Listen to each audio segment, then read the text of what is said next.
Programang ito ay rated SPG, striktong patnubay at gabay ng magulang ang kailangan.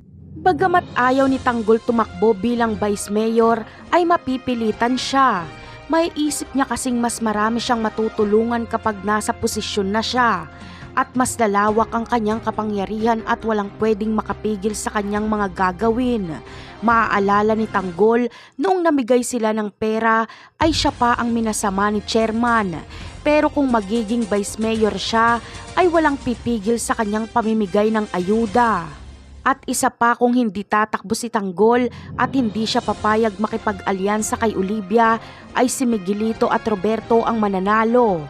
Hindi ito hahayaan ni Tanggol, kaya gagawin niya ang lahat para matalo ang mga gerero. Mga korap kasi at walang malasakit ang mga gerero. Habang ang mga gerero naman ay magsisisihan na. Ayaw kasi sana ni Don Gustavo na kalabanin ng mga Montenegro dahil alam niyang matatalo lang sila. At isa pa ay walang ibang kapangyarihan ang mga gerero kundi politika lang. Kapag mawala sila sa pwesto ay lugmok na sila. Hindi tulad ng mga Montenegro na kahit wala sa politika ay makapangyarihan.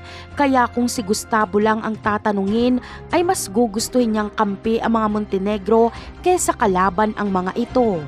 Sa ibang eksena naman ay hindi nga magtatagumpay si Rigor na tapusin si Marites.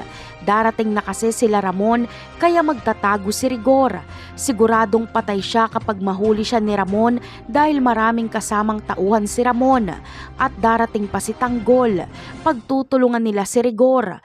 Ngunit mahuhuli kaya nila Ramon si Rigor? Yan ang aabangan natin sa mga susunod na episode. Paalam!